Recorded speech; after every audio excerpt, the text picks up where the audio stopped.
One night we're on robbery surveillance, and we had a rash of robberies in this one area of the precinct, which at the time was the area of Southeast Queens. We're driving around, just looking for any suspicious characters. We come upon this guy walking down one of the side streets. He's in all dark clothing. His right pocket was a real heavy pocket. So usually that means there's a gun in that pocket at this hour of the night. It was late at night. So it was just based on the fact that he fit the general description. He was in the target area of where the robberies were happening. We figured, let's stop him and at least talk to him. As we pull up to the guy, my partner gets out of the car and goes to go over there. He says, sir, could I talk to you a second? As he said, sir, could I talk to you a second? The hand went in the pocket and the guy took off, bolted.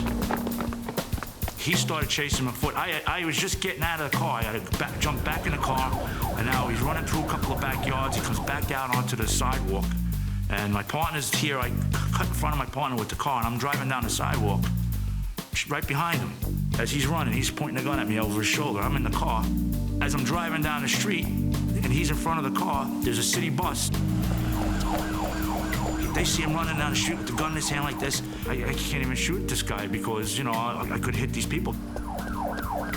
Now, I'm on the sidewalk with the radio car. I got the sirens and the lights on, and then he goes right into this store. So I said, where the hell is this guy going? I mean, that would be the last place I would think of running into a store because now you're confined. I bail out of the car, I chase right in behind him, and it turns out it's a restaurant, Indian restaurant. People are screaming, running, yelling. Some of the people are running past me, and now I don't see him. And then one of the guys, he's in the back, he ran in the back. So I'm figuring, all right, he must have ran right through the store, and he's in the backyard. Just as I'm gonna go into the back, he pops out, and he's got a woman in a headlock and a gun to her head. Put it down! Get back! Back to go! Back! Do it now! Back! I'll blow her head off! Let her go! Put it down! I'm about probably 10 feet from him, 10 to 12 feet from him. I got my gun out, he's got his on the girl, and it's like, a Mexican standoff. Now, when I'm chasing the guy, I figured he was gonna run right through the store and go out a back door, and maybe we would have lost him or whatever, I don't know. The last thing I expected him to do was take a hostage. I caused this poor woman to be in a headlock with a gun pointed away because I chased this guy into her store. He wasn't putting the gun down, he wasn't letting go of her.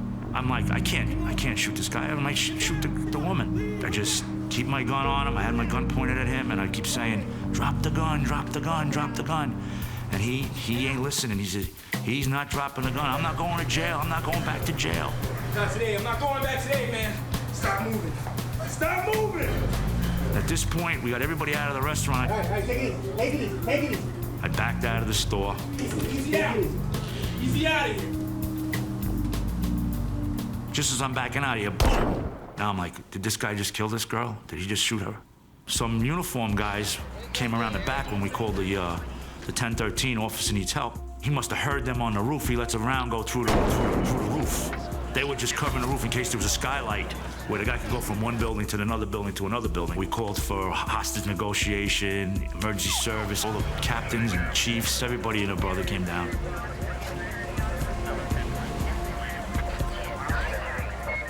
Now I get barraged by the bosses with all the questions. What about this? What about that? Boom, boom, boom, boom, boom.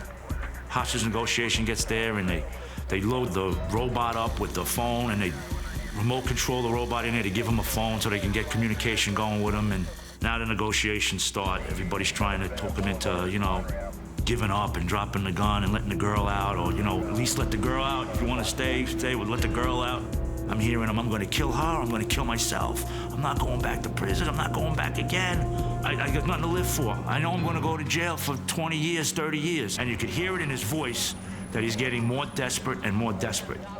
And even some of the negotiators, we gotta, I don't know what, we gotta do something. This guy might whack her and whack himself. This goes on for hours, 4 hours, 6 hours, 8 hours.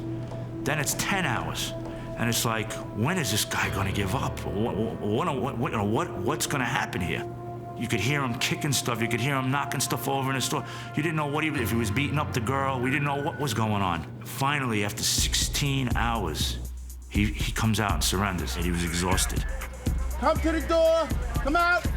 And it was just, everybody was just so exhausted and so so tense and stressed out because we thought at any minute he was gonna kill this woman for no reason, just because I chased him into that restaurant. Thank God, when it was all said and done, we get her out, and I start talking to her. I interview her about what had happened and how she was feeling, if she was hurt, did he molest her, did he do anything to her? She said no.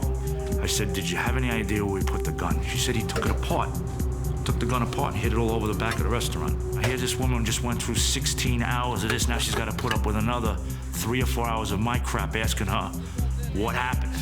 She ended up being a great witness when we went to court. It was good.